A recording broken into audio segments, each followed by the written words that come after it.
Day, Hannah. The Bengals beating tomorrow's deadline by placing the franchise tag on receiver T. Higgins for the second straight year.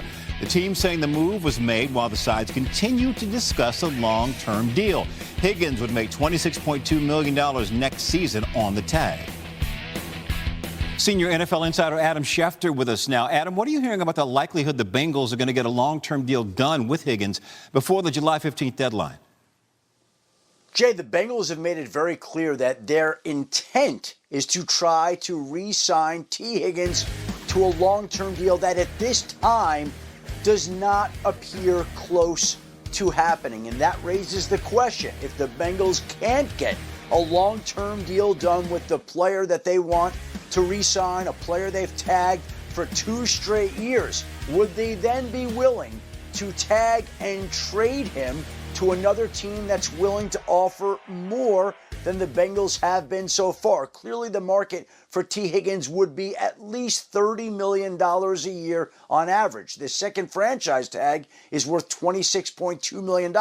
So the franchise tag is below what T. Higgins would get on the open market in free agency. And that's one reason why it's been difficult for the Bengals and T. Higgins to agree to a long-term deal so far. I could say this also. There's one and many curious onlookers to this situation, but I don't think anybody is any more interested than the Bengals quarterback Joe Burrow in seeing what happens and how the Bengals handle their franchise player for a second straight year. Yeah, Higgins has been quite productive. 900 or more receiving yards in four of his 5 seasons with Cincinnati. Let's get more on this now with Hannah Stone. Yeah, because then there's the Jamar Chase of it all. He wants a new deal. So does Trey Hendrickson. So given the landscape there, Dan Orlovsky, how important is it to sign Higgins to a long-term deal?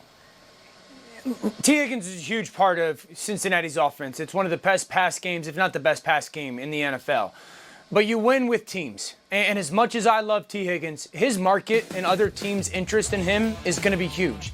It's not an outstanding draft class coming out of college football for wide receivers. So if you're the Chargers, if you're the Washington Commanders, if you're the New England Patriots, you want T. Higgins.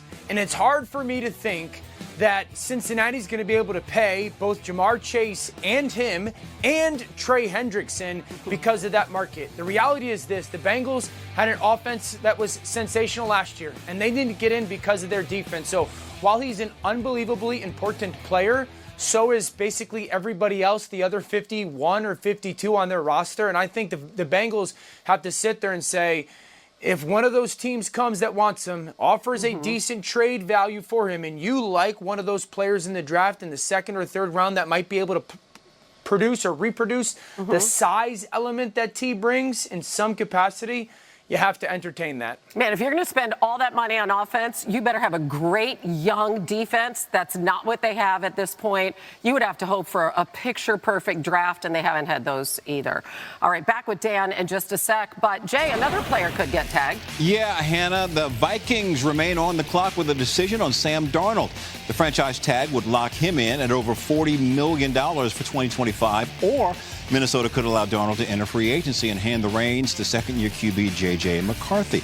Let's bring Adam Schefter back in. Adam, what's the latest on whether the Vikings will tag Sam Darnold before tomorrow's deadline?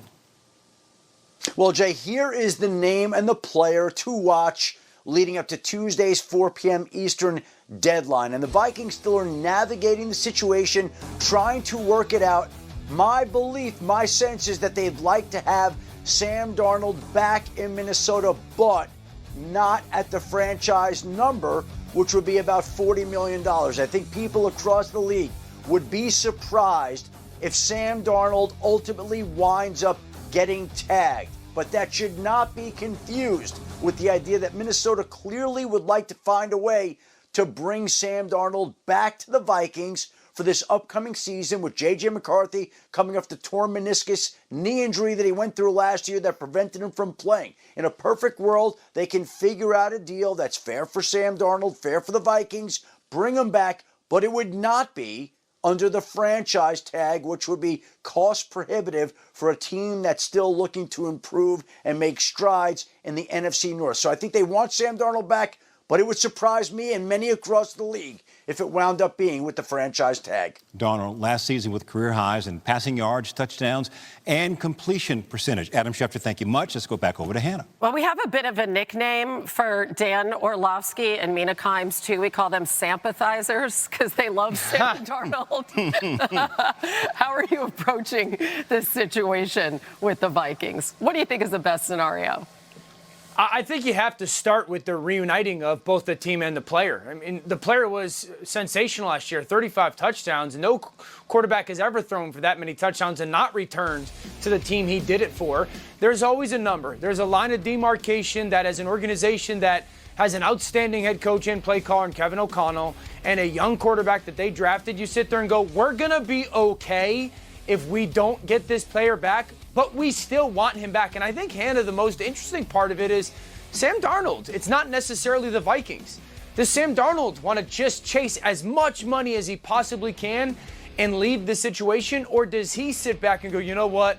I was in quarterback hell, essentially, for my career until I got to Minnesota. And I finally got to see what this side of the world looks like as a starter, where I get a great offense and a great play call and a great offensive line and people to throw the football to. My goodness, now I get to finally play the position the way I want to. And I don't know if it's worth, if you're Sam Darnold, just chasing as much money as you possibly can get to leave that really good ecosystem that he got to play in last season. Yeah, it was just perfect for him, right? It took him 7 seasons, but he was finally made it to the Pro Bowl, top 10 in MVP voting. So it really was terrific for him. Now, I know you also have some more ideas about the very top of the draft and what the Titans should do.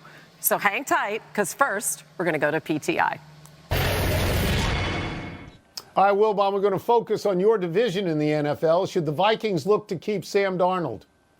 Tony, this is legitimately difficult. And I know that I could be persuaded to go the other way, maybe, like tomorrow. But I think my instincts say, yeah, keep him. Because you got so many unpredictable factors here, like a rookie quarterback who's coming off injury. And so how good is he going to be? What do you think you know? And you're in a division with at least already the Lions and the Packers, and I certainly I think the Bears will be a lot better. It's going to be a difficult division again. So why not keep Darnold? Look, if somebody wants to blow Darnold out of the tub and give him 50, you say, it was nice having you. But if we're talking about between 30 and 40, I understand you may have to give up. That may sacrifice a real position player or a player and a half. But quarterback's so important. If you can ensure depth at quarterback and quality depth at quarterback, when you've got a rookie, I'm going to try to keep Sam Darnold. This question would not have come up once in the first 4 months of the NFL season, when Sam Darnold, in the first 16 games of the NFL season, has 35 touchdown passes and 12 interceptions, and you think you would want him forever and ever and ever because he finally showed you who he really was. This comes up because of the last 2 games, Mike.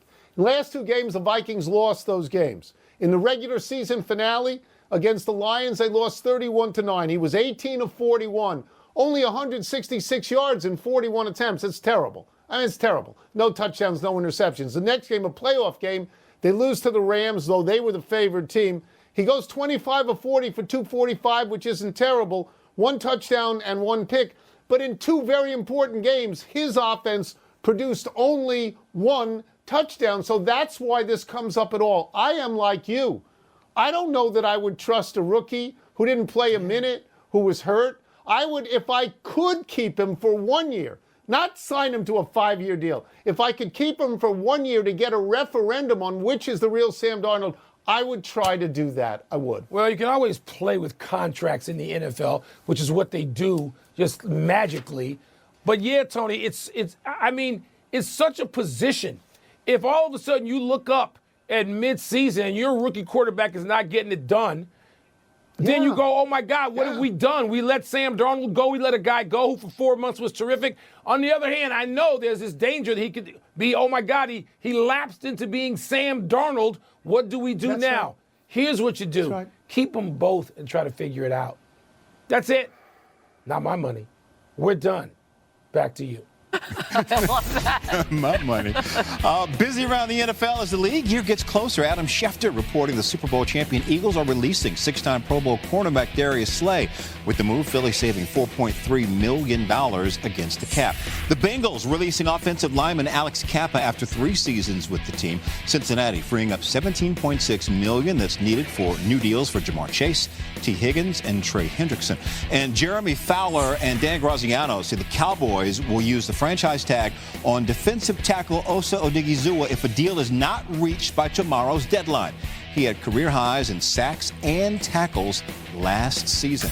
More the clock with the first pick in next month's NFL draft. Nobody is really sure what direction they will go in, but they're doing their homework.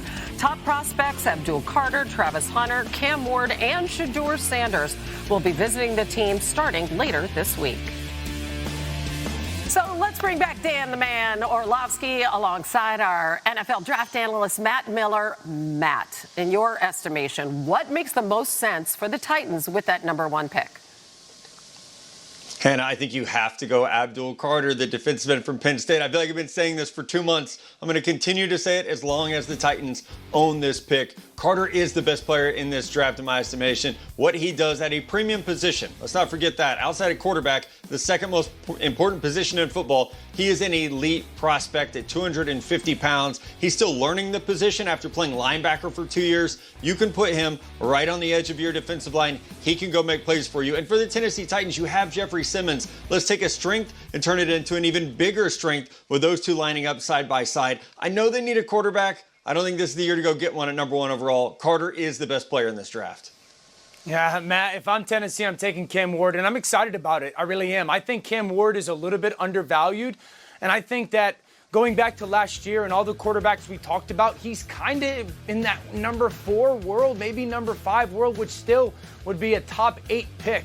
I think he's sudden. I think he's fluid. Sees the field really well, has great ball placement, throws over the middle field very well. And when that back foot hits the ground, that ball comes out. He reminds me so much play-wise of Baker Mayfield. While I love Travis Hunter and I'm sure Abdul Carter is a tremendous player, in Brian Callahan's offense and what the reality of Tennessee is, I think Cam Ward is too good to pass up on.